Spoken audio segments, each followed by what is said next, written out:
আসসালামু আলাইকুম প্রিয় দর্শক, অন্য মঞ্চের আলাপচারিতায় আপনাদের সকলকে আমন্ত্রণ জানাচ্ছি। যে ফেব্রুয়ারি মাসে বর্তমান সরকারের অধীনে আমি কোনো নির্বাচন দেখি না। আমি আমার কথার আবারও পুনরাবৃত্তি করছি। আমি বরাবরই বলে এসেছি, যদি কোনো নির্বাচন হয় সেটা একটা ফার্সিক্যাল ইলেকশন হবে, সেটা হয়তো 2014, 18 বা 24 কিংবা তারও পেছনে যদি যাই 1996 সালের ফেব্রুয়ারি কিংবা 1986, 1988-র মতো একটা নির্বাচন হবে। এবং আদতেই আমি এখন আর কোনো নির্বাচন দেখি না। অনেকে অবাক হতে পারেন কেন আসলে দেখি না। যারা অবাক হন, আমি আসলে তাদের কাছে পাল্টা প্রশ্ন ছুড়তে চাই, কেন আপনি নির্বাচন দেখেন, কোন বিবেচনায় দেখেন, নির্বাচনের কি প্রস্তুতি আছে, সরকারের কি সদিচ্ছা আপনি দেখতে পান, রাজনৈতিক দলগুলোর মধ্যে নির্বাচন কেন্দ্রিক কি ধরনের তৎপরতা আপনি দেখতে পান। হ্যাঁ, অনেকেই বলতে পারেন যে বিএনপি তো নির্বাচনের ট্রেনে উঠে গেছে।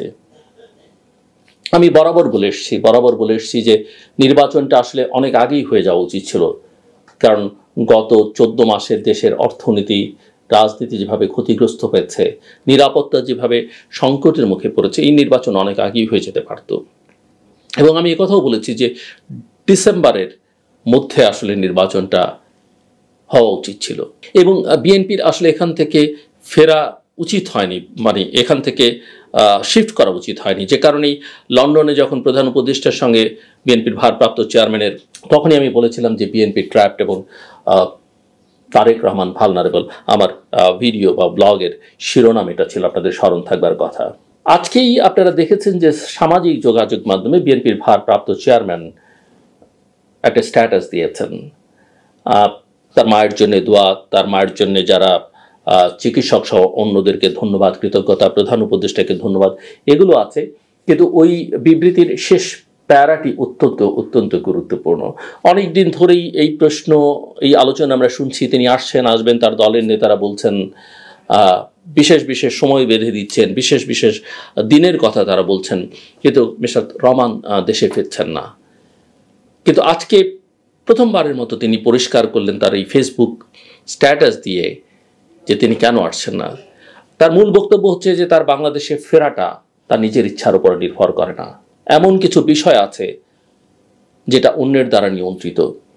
এবং তার বক্তব্য আরও একটা বিষয় আছে যে সবকিছু তিনি প্রকাশ করতে পারছেন না। এবং শেষ লাইনটি হচ্ছে, এই যে রাজনৈতিক পরিস্থিতি, মনে রাখবেন এটা ব্যক্তিগত পারিবারিক পরিস্থিতি নয়, রাজনৈতিক পরিস্থিতি প্রত্যাশিত পর্যায়ে উপনীত হওয়া মাত্র তিনি স্বদেশ প্রত্যাবর্তন করবেন। এখন আসলে আমার কথার সঙ্গে মিলিয়ে দেখুন রাজনৈতিক পরিস্থিতিটা কি। রাজনৈতিক পরিস্থিতিটা আসলে বিএনপির আর অনুকূলে নেই, মিস্টার তারেক রহমানের অনুকূলে নেই। কিন্তু আমরা কি দেখি? আমরা দেখি যে বিএনপি, এবং আমি যখন সমালোচনা করি বা আমি যখন বলি সমালোচনা মানে কি, আমার তো অত্যন্ত সহজ সরল আকাঙ্ক্ষা, আমি বিএনপি করি না, কিন্তু সহজ সরল একটা সৎ আকাঙ্ক্ষা ছিল যে বিএনপি যেহেতু অনেকদিন যাবতীয় একটা সেন্ট্রিস্ট পলিটিক্স করবার চেষ্টা করছে, আওয়ামী লীগ যেখানে অনুপস্থিত, দেশের হালটা বিএনপি একমাত্র ধরতে পারত, এবং আমাদের সবাই মিলে তাকে সহযোগিতা করা উচিত। মিস্টার তারেক রহমানকে আমাদের সহযোগিতা করা উচিত দলের প্রধান নেতা হিসেবে। এটাই তো আমার মূল বক্তব্য ছিল। এর মানে এই নয় যে আমি বিএনপির একজন, বা বিএনপি ভবিষ্যতে ক্ষমতায় আসলে আমি বিএনপির মধ্যে ঢুকে পড়ব বা বিএনপি থেকে সুবিধা নিব, তা নয়। আমি জানি বিএনপি ক্ষমতায় আসলেও আমি যেমন এই সরকারের পছন্দের কেউ না, আমি যেমন আগের সরকারের কেউ পছন্দের না। বিএনপি যখন আগে ক্ষমতায় ছিল তখনও বিএনপি আমাকে খুব একটা পছন্দ করতো না, ভবিষ্যতেও করবে না, এটাই স্বাভাবিক। এবং যখন আমাদের মতো দেশে সরকারগুলো একজন সাংবাদিককে বা একজন গবেষককে পছন্দ করেন, আমি মনে করি ওই গবেষক বা ওই সাংবাদিক রাইট ট্র্যাকে আছে, এবং সেই অর্থে আমি মনে করি আমি রাইট ট্র্যাকে আছি।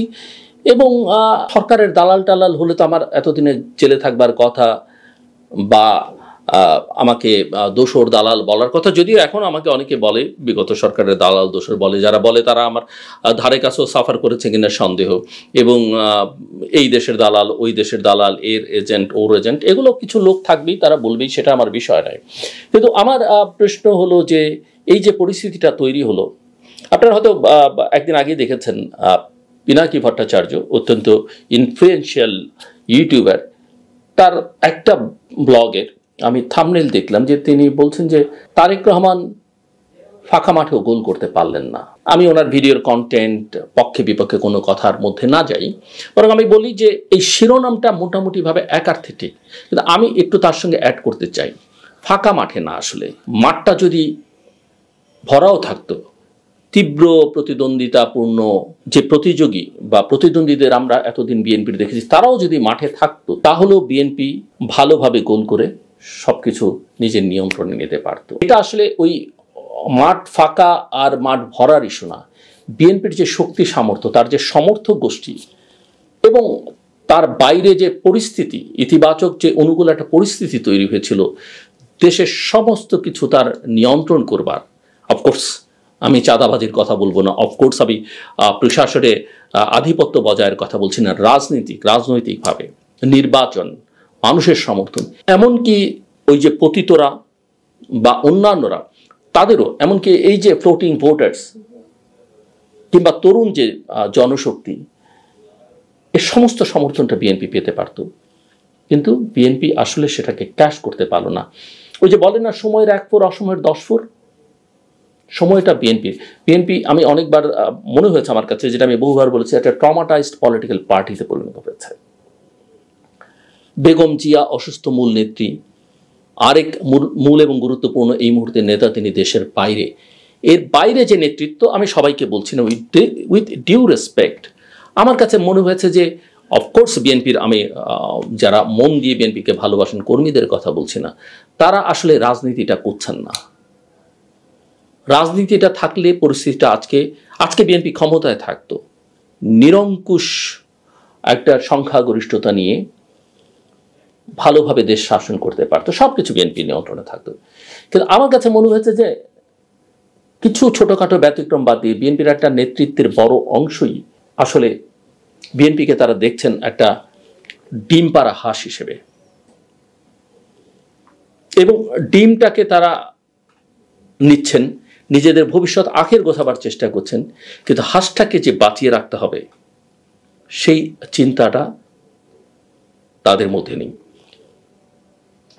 আমি বুঝতেই পারি না, আমার কাছে মনেই হয় না যে সবাই খুব সিরিয়াসলি পলিটিক্সটা করেন। বিএনপিটাকে টিকিয়ে রাখতে হবে, শক্তিশালী করতে হবে, এগিয়ে নিয়ে যেতে হবে, এটা এখন একেবারেই অনুপস্থিত। অথচ তাদের জন্যে এত সুবর্ণ সুযোগ বিএনপির রাজনৈতিক ইতিহাসে কখনো আসেনি। সবার শ্রদ্ধা পাওয়া, ভালোবাসা, রাইট ডিরেকশনে দেশটাকে নিয়ে যাওয়া, 54 বছরে যত আজে বাজে কাজ আমরা সবাই মিলে করেছি, সেগুলো থেকে একটা ভালো জায়গায় নিয়ে যাবার যে সুযোগ বিএনপির কাছে এসেছিল, সেটা তারা হেলায় নষ্ট করেছেন। আমি জানি না ভবিষ্যৎ কি, নির্বাচন দেখি না। আবারও বলি, এই সরকারের অধীনে নির্বাচন হতে পারে 3 মাস পরে, 6 মাস পরে, এমনকি ফেব্রুয়ারির আগেও হতে পারে, সময় নেই, কথার কথা বলছি। কিন্তু এদের অধীনে আসলে কোনো নির্বাচন এদের পক্ষে করা সম্ভব না। এরা নানা চক্রের মধ্যে ঢুকে পড়েছে, নানা ষড়যন্ত্রের মধ্যে লিপ্ত হয়ে পড়েছে। বিএনপি সেই টোপে পড়েছে। এখন দেখেন, গত বেশ কিছুদিন আমরা দেখলাম জামাত, বিএনপি, এনসিপি সবার হইচই, ওর সঙ্গে জোট করছে, এটা করছে, ওটা করছে। গত কয়েকদিন ধরে সব কিছু থমথমে, অতি উত্তেজনাজনক, বিপজ্জনক, অতি থমথমে ভাবটাও কিন্তু ভয়ঙ্কর। সংকটটা সেখানেই। এর মধ্যে আমরা দেখছি আমাদের নিরাপত্তা উপদেষ্টা কখনো দোহায়, কখনো যুক্তরাষ্ট্রে, কখনো দিল্লিতে ছুটাছুটি করছেন। মার্কিন ভারপ্রাপ্ত রাষ্ট্রদূতের সঙ্গে তার বৈঠকের খবর কোনো একটি কাগজ আজকে দেখলাম। নানা বিষয় নিয়ে তারা কথা বলতেই পারেন, কিন্তু মূল কথা ওদিক থেকে সাবেক প্রধানমন্ত্রী শেখ হাসিনা, যাকে দেশ ছেড়ে পালিয়ে যেতে হয়েছিল, তিনি অসংলগ্ন কথাবার্তা বলছেন। তারও কোনো রাজনীতি নেই।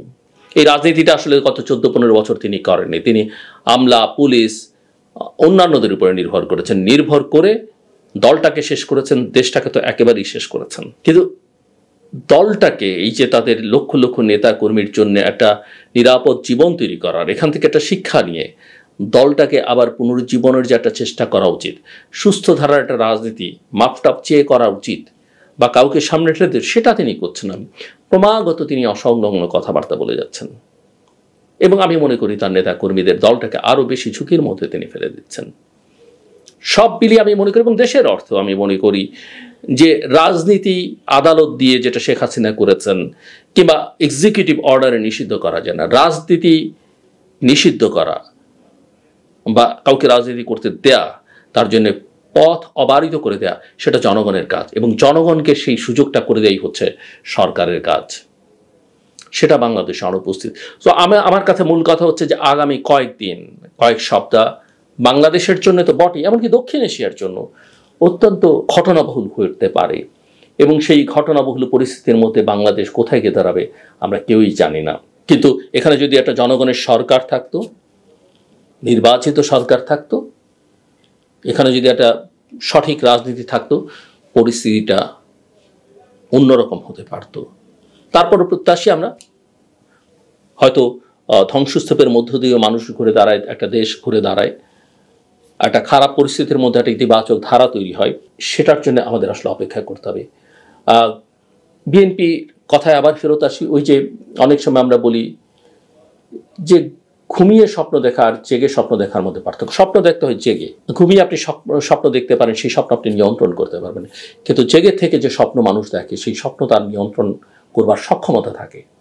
বিএনপি যে ক্ষমতায় যাবার বা নির্বাচনে বিজয়ী হবার যে স্বপ্ন তার নেতাকর্মীদের, সেটাকে নিয়ন্ত্রণ করবার চেষ্টাটা বিএনপি করেনি।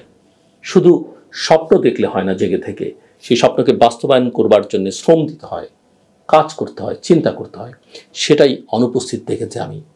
সব কথা শেষ কথা, যা হবার তা তো হবেই। আমরা যতটা পারি আমাদের অনুকূলে পরিস্থিতিটা নিয়ন্ত্রণে নেবার চেষ্টা করব, কিন্তু আমরা সবাই দেশের অত্যন্ত গুরুত্বপূর্ণ একজন নেত্রী, যিনি বাংলাদেশের জন্য কাজ করেছেন দীর্ঘকাল, বেগম খালেদা জিয়া।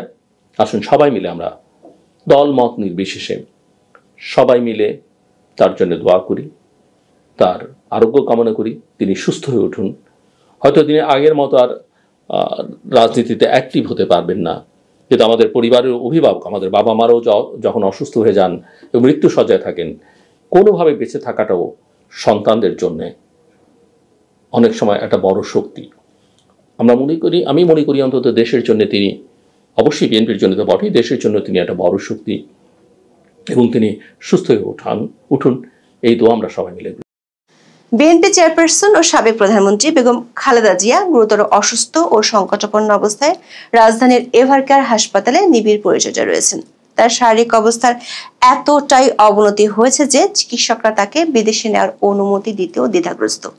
এই সংকটময় মুহূর্তে দলের নেতাকর্মী থেকে শুরু করে সাধারণ মানুষের মনে প্রশ্ন, মায়ের চরম দুঃসময়ে ছেলে তারেক রহমান কেন দেশে ফিরছেন না? এনে 2 দিন ধরে সোশ্যাল মিডিয়ার সরগরম। জুলাই আন্দোলনের প্রভাবশালী সমর্থকেরা এই ইস্যুতে 2 ভাগ হয়ে পড়েছেন। কারো অবস্থান তারেক রহমানের ফেরার পক্ষে, কেউ বলছেন নিজেকে ঝুঁকিতে ফেলে দেশে আসা ঠিক হবে না। এমন তর্ক বিতর্কের মাঝে তারেক রহমানের এক ফেসবুক পোস্ট জন্ম দিয়েছে গভীর বিস্ময়ের, তুলে ধরছে নতুন শঙ্কা। দর্শক, সেই শঙ্কা শুধু তারেক রহমানের দেশে ফেরার মধ্যে সীমাবদ্ধ নেই, বরং জাগিয়ে তুলছে পুরাতন সেই ভয়। বাংলাদেশের প্রধান 2 রাজনৈতিক দলের শীর্ষ নেতাদের মাঠ থেকে মাইনাস করার শঙ্কা। মাত্র একদিন আগে তার রাজনৈতিক প্রতিপক্ষ সাবেক প্রধানমন্ত্রী শেখ হাসিনার ছেলে সজীব অজয় জয় বিবিসি বাংলার কাছে অভিযোগ করেছেন, বাংলাদেশের প্রধান 2 দলের নেতৃত্ব পরিবর্তনে কিছু বিদেশি দেশ ও শক্তির খেলা চলছে। দর্শক, তারেক রহমানের পোস্টে পরিষ্কার, দেশে আসার সিদ্ধান্ত তার নিজের হাতে নেই, অথচ গত কয়েক মাস ধরে শোনা যাচ্ছিল তিনি নাকি দেশে ফিরছেন।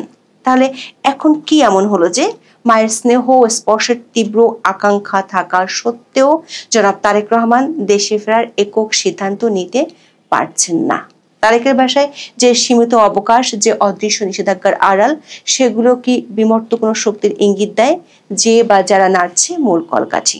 প্রশ্ন হলো, কি সেই বিমূর্ত শক্তি? এটি কি বাংলাদেশের অভ্যন্তরে কারো চাপ, নাকি লন্ডনের রাজনৈতিক আশ্রয়ের জটিলতা, নাকি অন্য কোনো বৈশ্বিক শক্তির খেলা? এমন নানা ধরনের কথাবার্তা সামাজিক মাধ্যমে ছড়িয়ে পড়ছে।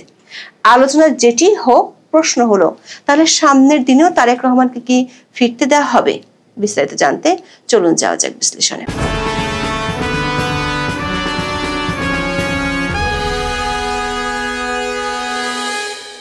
ঢাকা সেনানিবাসের সেনাকুঞ্জে 21শে নভেম্বর আলো ঝলমলে অনুষ্ঠানে যোগ দেন বিএনপি চেয়ারপারসন বেগম খালেদা জিয়া। প্রথম আলোর প্রতিবেদনে বলা হয়, সশস্ত্র বাহিনী দিবস উপলক্ষে বিকেলের আয়োজনে অংশ নেওয়ার পুরোটার সময় তিনি ছিলেন হাস্যোজ্জ্বল। সেখানে প্রধান উপদেষ্টা মোহাম্মদ ইউনূসের সঙ্গে একান্তে কয়েক মিনিট কথা বলেন তিনি। কয়েক ঘন্টা অবস্থানের পর গুলশানের বাসভবনে ফিরে যান বেগম জিয়া। যদিও বিবিসি বাংলার খবরে বলা হয়েছে 21শে নভেম্বর সশস্ত্র বাহিনী দিবসের অনুষ্ঠানে যোগ দিতে রওনা দিয়ে গাড়িতে উঠি অস্বস্তি বোধ করেছিলেন বেগম খালেদা জিয়া। এর দুদিন পরে 23শে নভেম্বর ফুসফুসের সংক্রমণ নিয়ে রাজধানীর এভার কেয়ার হাসপাতালে ভর্তি হন বিএনপি চেয়ারপারসন। প্রায় 80 বছর বয়সী খালেদা জিয়া দীর্ঘদিন ধরে হৃদরোগ, ডায়াবেটিস, লিভার সিরোসিস এবং কিডনির জটিলতা সহ নানা শারীরিক অসুস্থতায় ভুগছেন। শুরুর দিকে বিষয়টি নিয়ে তেমন হইচই না হলেও 27শে নভেম্বরের দিকে জানা যায় খালেদা জিয়ার অবস্থা সংকটজনক। খালেদা জিয়ার শারীরিক অবস্থাকে অত্যন্ত সংকটময় বলে উল্লেখ করেন বিএনপির মহাসচিব মির্জা ফখরুল ইসলাম আলমগীর। বেগম জিয়ার শারীরিক অবস্থা নিয়ে গভীর উদ্বেগ জানিয়ে দেশবাসীর দোয়া চান রাষ্ট্রপতি মোহাম্মদ শাহাবুদ্দিন ও প্রধান উপদেষ্টা অধ্যাপক মোহাম্মদ ইউনূস। সবশেষ 29শে নভেম্বর সারাদিন ধরে বলা হয় খালেদা জিয়ার অবস্থার উন্নতি হলে তাকে লন্ডন বা সিঙ্গাপুরে চিকিৎসার জন্য নেওয়া হবে। কিন্তু সবশেষ বিএনপি মহাসচিব জানান বেগম জিয়ার শরীরের যে অবস্থা তাতে তাকে এই মুহূর্তে বিদেশে পাঠাতে ডাক্তারদের সায় নেই। দর্শক, এ দফায় তার গুরুতর স্বাস্থ্য সংকটে উদ্বেগ যেমন তৈরি হয়েছে, তেমনি জটিল এক রাজনৈতিক প্রশ্ন নিয়ে আলোচনা চলছে সর্বত্র। এমন অবস্থায় বড় ছেলে তারেক রহমান দেশে আসবেন কি না তা নিয়ে তর্ক বিতর্ক চলছে কয়েকদিন ধরে। এই আলোচনায় সরকার সমর্থকদের একটি অংশের পরামর্শ বিস্ময়ের জন্ম দিয়েছে। এই ইস্যুতে ফেসবুকে প্রবাসী সাংবাদিক তাসনিম খলিলের একটি পোস্ট যোগ করেছে বিশেষ মাত্রা। তিনি 28শে নভেম্বর লেখেন, জাতি ও রাষ্ট্রের প্রতি দায়িত্ব মা বাবার প্রতি দায়িত্ব থেকেও বড়। নির্বাচনের তফসিল ঘোষণার আগে তারেক রহমানের বাংলাদেশে ফেরা উচিত হবে না। Question of security and high politics must trump emotions. সাংবাদিক তাসনিম খলিলের মতো সরকার ঘনিষ্ঠ প্রভাবশালী বেশ কয়েকজন এই মুহূর্তে তারেক রহমানের দেশে ফেরা ঠিক হবে না বলে পরামর্শ দিয়েছেন। তারা নিরাপত্তা ঝুঁকি এবং উচ্চমাত্রার রাজনীতি বলতে কিসের ইঙ্গিত দিচ্ছেন তা অবশ্য পরিষ্কার করেননি। তবে নতুন করে পরিষ্কার হয়েছে বহু জটিল ছকের কারণে এতদিনেও দেশে আসেননি বিএনপির ভারপ্রাপ্ত চেয়ারম্যান। এমনকি এখনো সেই পরিবেশ নেই। তর্ক বিতর্ক এবং ধোঁয়াশার মধ্যেই স্বয়ং তারেক রহমান দিয়েছেন বিস্ফোরক এক পোস্ট। নিজেই বলেছেন তার দেশে ফেরার সিদ্ধান্ত ঝুলছে অদৃশ্য শক্তির হাতে। ফেসবুকে 29 নভেম্বর লেখেন, এমন সংকটকালে মায়ের স্নেহ স্পর্শ পাবার তীব্র আকাঙ্ক্ষা যে কোনো সন্তানের মতো তারও রয়েছে, কিন্তু অন্য আর সকলের মতো এটা বাস্তবায়নের ক্ষেত্রে তার একক সিদ্ধান্ত গ্রহণের সুযোগ অবারিত ও একক নিয়ন্ত্রণাধীন নয়। স্পর্শকাতর এই বিষয়টি বিস্তারিত বর্ণনার অবকাশও সীমিত। রাজনৈতিক বাস্তবতার এই পরিস্থিতি প্রত্যাশিত পর্যায়ে উপনীত হওয়া মাত্রই স্বদেশ প্রত্যাবর্তনে তার সুদীর্ঘ উদ্বিগ্ন প্রতীক্ষার অবসান ঘটবে বলে তার পরিবার আশাবাদী। দর্শক, তারেক রহমানের এই পোস্ট চলমান রাজনীতিতে অনেকটা আকস্মিক বস্ত্রপাতের মতো। প্রশ্ন উঠেছে, পরিবর্তিত রাজনীতির প্রধান নিয়ন্ত্রক হিসেবে যাকে মনে করা হচ্ছিল তার এমন অসহায়ত্ব কিসের ইঙ্গিত? রাজনীতির পুতুল না আছে তাহলে কার হাতে আছে সুতোর মালিকানা? ঘুড়িটা তারেক রহমান আকাশে ঠিকই উড়াচ্ছেন, কিন্তু নাটাইটা আসলে কার হাতে? আবার অন্তর্বর্তী সরকার 16 মাসে তার দেশে ফেরার পরিবেশ তৈরি করতে না পারলে সেটা কি ইচ্ছাকৃত নাকি পরিকল্পিত? দর্শক, তারেক রহমানের বর্তমান অবস্থানের শিকড় লুকিয়ে আছে 2007-08 সালে সেনা সমর্থিত তত্ত্বাবধায়ক সরকার আমলে, যা বাংলাদেশের ইতিহাসে 111 নামে পরিচিত। 2007 সালের 11 জানুয়ারি জরুরি অবস্থা জারির পর 7 মার্চ যৌথ বাহিনী তারেক রহমানকে গ্রেপ্তার করে। 2008 সালের 11 সেপ্টেম্বর জামিনে মুক্ত হয়ে সপরিবারে দেশ ছাড়েন এবং তখন থেকে তিনি লন্ডনে অবস্থান করছেন। কথিত আছে সে সময় শর্তযুক্ত এক অদৃশ্য চুক্তির মাধ্যমে তিনি দেশ ছাড়তে পেরেছিলেন। বিএনপির জ্যেষ্ঠ নেতা প্রয়াত মওদুদ আহমেদ তার কারাগারে কেমন ছিলাম 2007 থেকে 8 বইতে লিখেছেন, এমনও হতে পারে খালেদা জিয়া জেনারেলদের সাথে এই সমঝোতা করেছিলেন যে তারেক রহমান আপাতত নিজেকে রাজনীতিতে জড়াবেন না এবং এই মর্মে তারেক রহমান কোনো সম্মতিপত্রে স্বাক্ষরও দিয়ে থাকতে পারেন। কিন্তু গত বছরের 5 আগস্ট বাংলাদেশের রাজনীতির দৃশ্যপট পাল্টে যায়। গত বছরের সেপ্টেম্বর থেকে নিয়মিত বিরতিতে বাংলাদেশের সংবাদ মাধ্যমগুলোতে তারেক রহমানের দেশে ফেরা নিয়ে সংবাদ প্রকাশিত হতে দেখা গেছে। যেমন গত 24শে অক্টোবর বিবিসি বাংলার খবরের শিরোনাম ছিল, নভেম্বরে দেশে ফিরছেন তারেক রহমান, বিএনপি তারিখ জানাবে শিগগিরই।